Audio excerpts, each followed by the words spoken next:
Absolute value functions. If I plug in -3, -2, -1, 0, 1, 2, 3, it always gives you out a positive value. And when I plot those points, I go left 3, up 3, left 2, up 2, left 1, up 1, left 0, up 0, right 1, up 1, right 2, up 2, and right 3, up 3. And then when you graph that, you get a line that looks kind of like this and like that. Okay? Okay. And that's that. Graphing absolute value functions, which we learned some things that doing various things to these absolute value functions will do to the graph. So say I have, instead of y equals absolute value of x plus 3, I have y equals absolute value of x plus 3 like that. Y equals absolute value. What does that do to the graph? Who remembers what that does to the graph? It shifts it somehow. The shape will look the same, but which way does it shift it? Not across. Up. If I add 3 outside the parentheses, this one moves it up 1, 2, 3. So if I graph this one, all that's going to do to my graph is it's going to move it up 3 units. All right, remember this? We did this in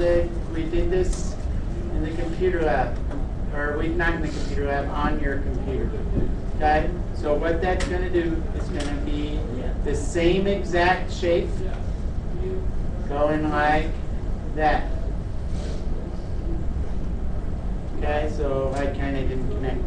So this one looks like that.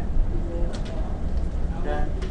What if I did y equals, and this should be reviewed, y equals, what if I put that x plus 3 inside the boxes? And you could actually plug in numbers and make a little table, but it takes a lot more time, okay? So the easiest way to do it is just kind of remember the rules. If this is plus, now it's left, right. Which way does it move, left or right? Left or right, Blake? You don't know. Who knows? Right. You would think it would move it right, but it doesn't. If it's inside the box, it moves it the opposite way. If it's inside the absolute value, it moves it 3 units to the left. Okay? So I'm going to go over here, 1, 2, 3. And again, if you didn't know that, okay, you can make a little table. I just want to show, where's my eraser? You can make a little table, and you could go, if you didn't remember x, y, if I plug in -3, -3 when I plug it in here, what is it? What's -3 plus 3? 0. And the absolute value of 0 is? 0. 0.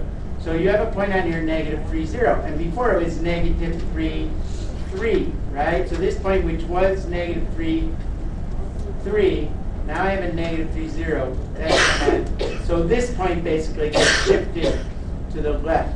All right? So that graph is going to look like going up here, like that same exact shape, and going like up this way. Okay? So this graph would be right here. One more thing, and that's all we got to remember.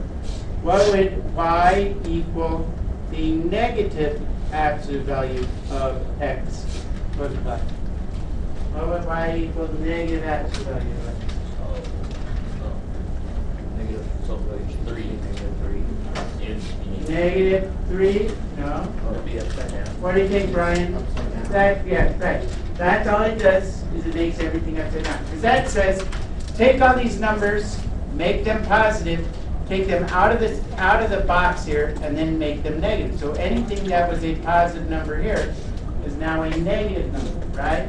So all these y's become negative. So this one is going to look like the same graph, only upside down, and it's going to be yellow. Why is it yellow?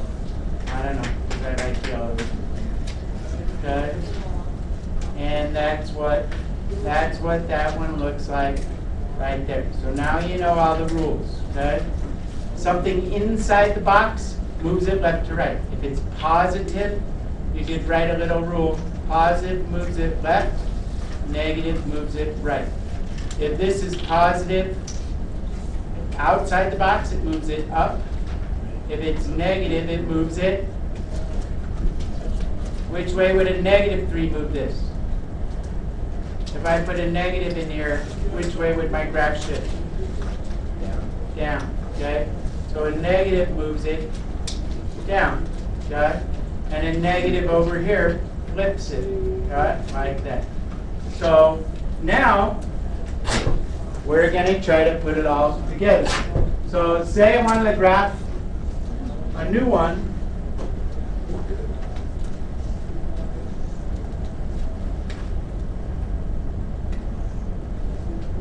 Oh, I don't want that. I want this. I don't want that. I don't want this.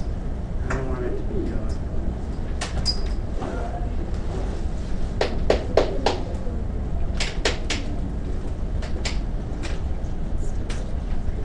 Oh, I'm getting good at that.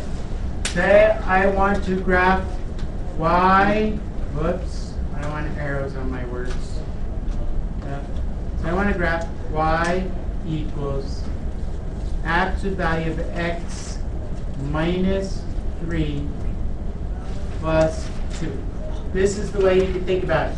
Before, the point, anyone remember what the point is called on the absolute value? What's this thing called? What's that point called? What's that point called? Vertex. Vertex, yeah. Vertex. That's called the vertex. All right? So before the vertex, so what you're going to do, not by plotting points, because that gets people confused, and this is a lot quicker, okay? You can do it by plotting points. That's algebraically how you do it. But y equals absolute value of x. Where is the vertex with y equals absolute value of x? With this one, where's the vertex? At what point on the graph? At 0, 0. So this is going to move that vertex which way? Which way is this negative 3 going to move it, Karen? The negative 3 doesn't move it left, it moves it, a positive 3 moves it left. So negative 3 moves it which way? Right. 1, 2, 3. And what's a plus 2 going to be? Which way? Thank you, Red. Up 2. So that point is going to be up 2. So then just find the vertex, and then you could graph it, right? And so now I get and if it's got nothing in front of it, like a 2 or a 3, it just has a slope of 1. So this one is going to, whoops, I don't want it to be, the arrow's going in that direction. So this one is going to have arrows on one way, and it's going to go up with a slope of 1 in that direction, and up with a slope of 1 in that direction. So that's what y equals x minus 3 plus 2 would look like. All you have to do is find the vertex. Okay? Let's do one more, and then should we do the dance, Ms. Lindgren? Yeah. Yeah. Okay. Why don't Then we we're, just watch it? then we're going to do the dance. No. And you're not allowed to record it or post me on YouTube. Okay? Why, it's already on.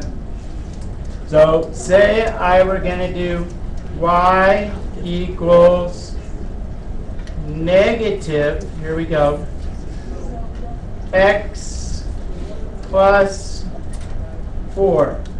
Okay? Where would the vertex be located? Where would the vertex be? Wait! Where would the vertex be in this one?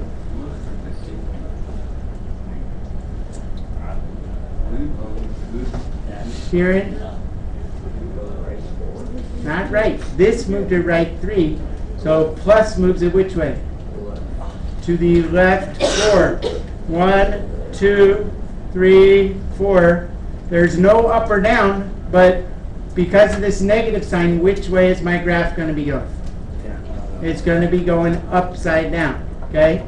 Again, with a slope of over 1, down 1, okay? So if I want to graph this one, it's going to look something like this and like that, kind of like that. Is that hard? Not that bad. Not that bad. Okay. So now, because you're good at this, we're going to do the dance. All right? But first I'm going to pause it. Let's see. Let's see if you learn anything by doing the absolute value dance. Who can tell me what is the equation of this graph? Someone other than the usual suspects. Who are the usual suspects? Well, I know who you are. You know who you are. Someone else raise their hand. Right Okay? 7, down. And jump. Okay, so go ahead. Tell me, Blake. What Go is right, right? 7 times. 7 times. So that's going to be y equals, where is that going to take, where is that going to go in the absolute value?